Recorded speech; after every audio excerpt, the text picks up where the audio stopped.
kami teman-teman dari Psikes Laki-Laki Yogyakarta. Ini mungkin perkenalan dulu. Jadi saya Putri. Saya Rima. Saya Rahel. Saya Dia.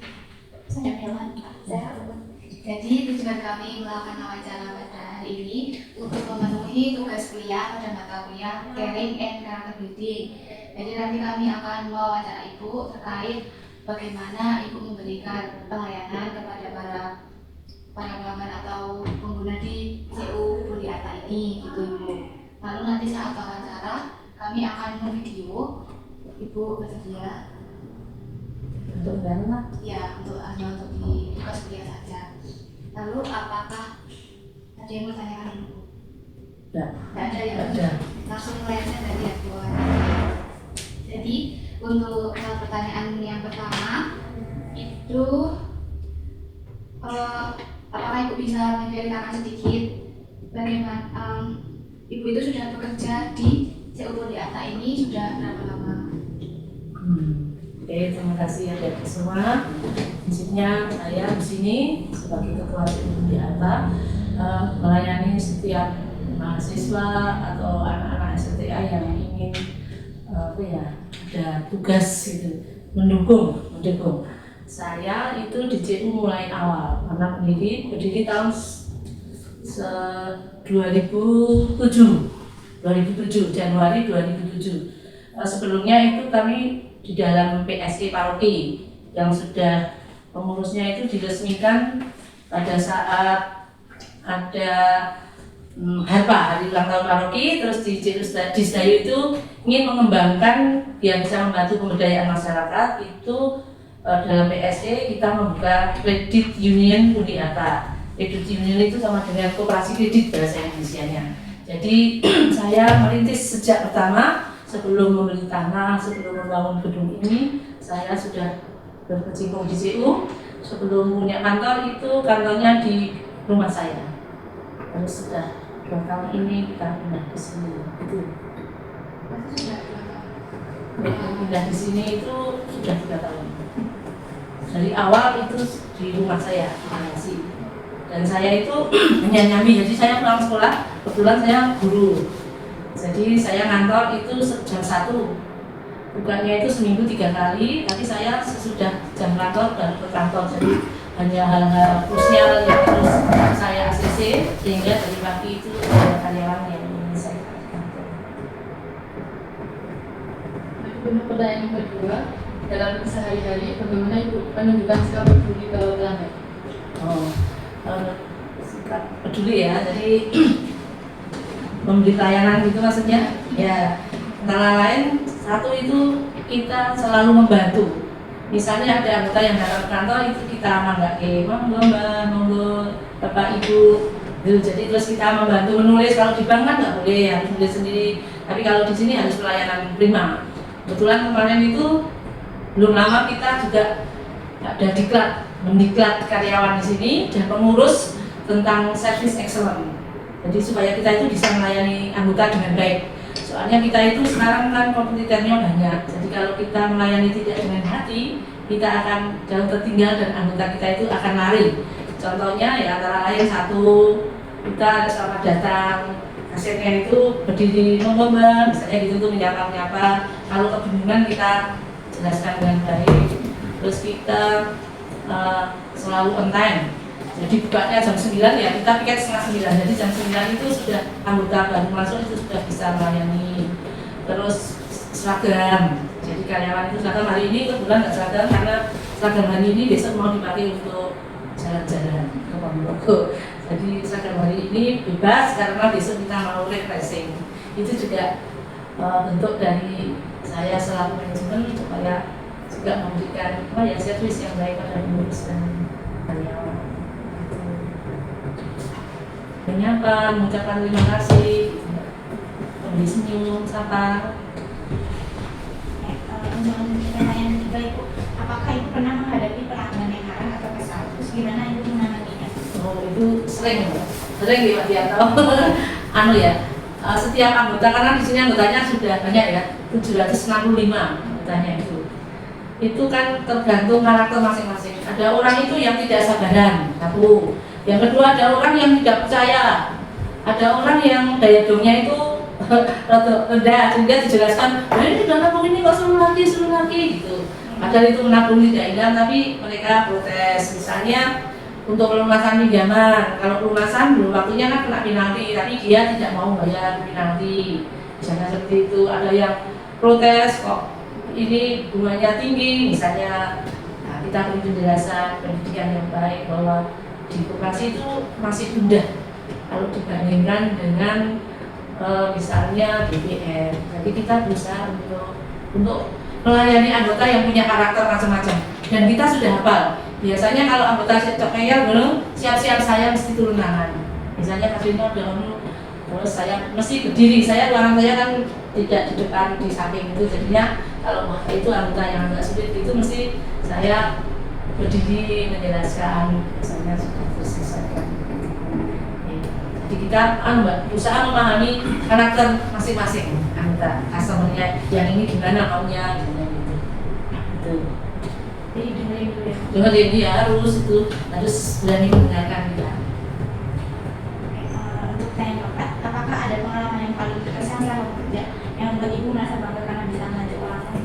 Oh iya, saya itu bangga sekali kalau bisa memberikan minuman kepada orang yang ini mas, butuh sekali untuk bayar sekolah anaknya. Jadi orang duit itu kadang cari pinjaman kan kamu tidak akan dipercaya teman. Tapi kalau dikoperasikan itu uang mereka. Jadi kamu pinjaman jadi koperasi itu uang kamu, sehingga nggak ada orang yang mengolok-olok. Kalau di tetangga harus keluar, mundur-mundur nggak dikasih ya kan. Tapi kalau di CU itu ya kita lihat masalahnya apa. Kalau untuk pendidikan, untuk sakit gitu ya kita prioritaskan yang penting berkarakter membayar. Dulu tuh pernah namanya anaknya sekolah di Stikes Wantirake, mahal toh pas Stikes itu? Mahal toh? Dia harus bayar zaman dulu tuh 20 juta. Arab utang yang bank ya kali. Makanya sama istrinya tak undang, terus pakai jaminan, akhirnya anaknya bisa lulus, utangnya juga sah. Nah, itu CU kan kalau yang seperti itu menjadi bangga ya, senang bisa membantu gitu.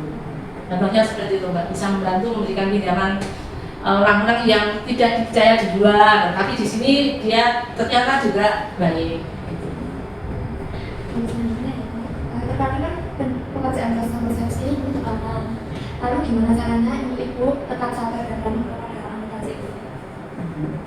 Oh ya, anggota kadang-kadang maksudnya tekanan itu dia di rumah nggak bahagia, ada masalah gitu.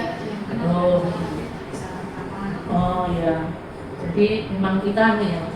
Jadi di sini itu tidak membedakan semua anggota sama. Misalnya mau konsultasi itu biasanya saya yang menangani. Pak Tianto itu sebagai sekretaris di sini admin semuanya Pak Tianto itu.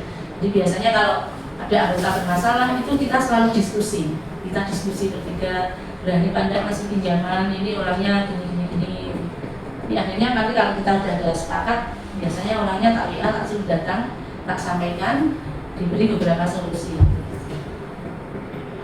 Nanti selanjutnya nilai atau sikap yang apa yang paling penting supaya bisa tetap peduli dan melayani dengan baik? Satu, rendah hati Mbak. Jadi rendah hati ya. Rendah hati itu beda dengan rendah diri ya. Jadi kita itu rendah hati menganggap bahwa anggota itu penting. Bahkan kalau kita ada anggota yang luar itu kita melihat alasannya apa, kenapa gitu. Jadi kalau bisa supaya kedepannya itu bisa lebih baik. Jadi melayani dengan hati, menyapa, mewongke, tidak merendahkan juga. Orang kalau direndahkan bukan sakit toh. Jadi kalau bisa itu ya melayani dengan hati, menyapa, memanusiakan manusia seperti filosofinya dia itu. Baik, untuk pertanyaan berikutnya Ibu, apa tantangan yang paling sering Ibu hadapi saat melayani pelanggan? Tantangan yang paling sering dihadapi. Tantangannya itu saya itu kalau ada yang pengajuan pinjaman besar dan kami lihat itu tabungannya nggak memenuhi keadaan ekonominya untuk mengangsur itu kayaknya berat. Nah itu biasanya kita menjadi ini masih punya utang, pengen utang lagi gitu tuh kita kan kadang Mbak, nanti kalau macet kan risiko. Ini tantangan yang kadang-kadang itu membebani, wah nggak enjoy gitu loh. Tapi tetap kok kadang saya itu delik ya Pak. Terus ini nggak ada. Kan udah kalau jawab kan nggak tahu dari terus biasanya Pak Jarwo dimulai bilang di sini ada gitu. Kadang itu yang menjadi beban. Misalnya utangnya masih banyak, masih 60 juta, tapi mau menjadi besar itu tuh yang sok menjadi beban. Karena takut kalau macet gitu. Ada tau nggak orang itu kayak hidup ya ini pinjam terus, tapi balik ini kadang-kadang harus diingatin setiap bulan ingetin gitu itu yang menjadi beban. Mungkin Pak Dianto itu bisa jawab juga bebannya Pak NCU. Ya seperti tadi, kalau tonggo lah, tetangga pinjam kita nggak enak. Kalau terima nyingkir itu Mbak Cinta tadi, yang mengenai orang lain, Pak Dianto nggak ada, Mbak Cinta nggak ada, bukan. Berarti nggak makan langsung gitu. Iya. Nggak enak. Biasanya kan udah ngomong tapi dia kan mesti ngeyel minta gitu, minta terus kan harus dapat gitu. harus dapat. Tapi syaratnya yang tidak memenuhi. Syaratnya tidak memenuhi. Bulannya nggak cukup gitu. Kalau bisa itu pakai dengan bulannya itu apakah? Nah, BPKB tahun 2000 apakah dia jadi komputer atau lain? Misalnya kan, itu jadi nggak enak. Ya, yang jadi dari juga. Baik teman-teman, nanti dia akan pelosok kan. Ya nggak ada di mana, aku duduk di sini aja dia. Tapi iya, terus ya oh iya karena kemampuan bayarnya itu nek langsung misalnya 2 juta nggak kuat gitu, langsung kamu itu hanya kuatnya 500 gitu misalnya. Dan itu pinginnya besar. Karena sekarang itu kan jangan susah ini Mbak, sekarang itu kurang usaha juga sulit sekarang ya.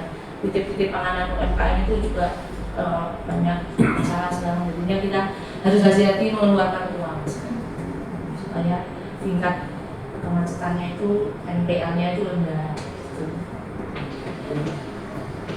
Pertanyaan berikutnya, apa pesan atau motivasi dari Ibu bagi kami agar bisa menjadi pribadi yang peduli dan melayani dengan hati yang tulus?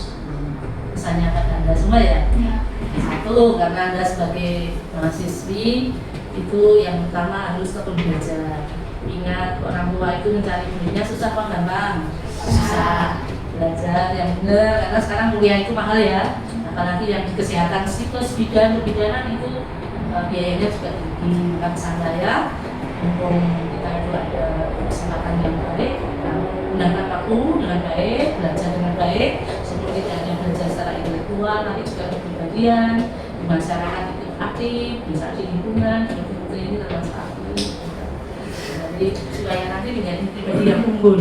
Karena sekarang itu tidak hanya pintaran saja yang menentukan orang untuk berjalan, tapi juga kecerdasan emosi. Kecerdasan emosi itu penting ya Pak. Kadang lebih tinggi dari kecerdasan intelektual untuk diterima bekerja di suatu lembaga. Itu terus gunakan hati. Kalau kerja apapun, belajar apapun itu gunakan hati. Juga jangan lupa doa. Terus patuh pada orang tua. Kalau patuh pada orang tua itu nanti kamu akan punya nasib yang baik. Aja. Jadi harus hormat kepada yang tua, apalagi orang tua kamu tidak bergaya, orang mewani, gitu ya, supaya kamu itu punya masa depan yang cerah. Gitu.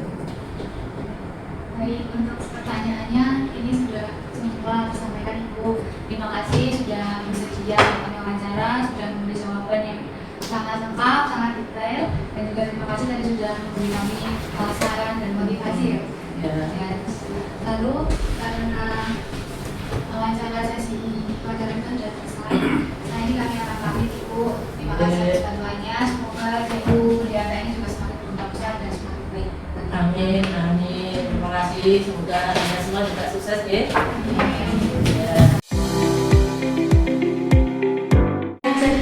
Ini Mbak mau setor. Oh setor. Oh ya anggota. Ya bisa tulis di sini. Oh, J.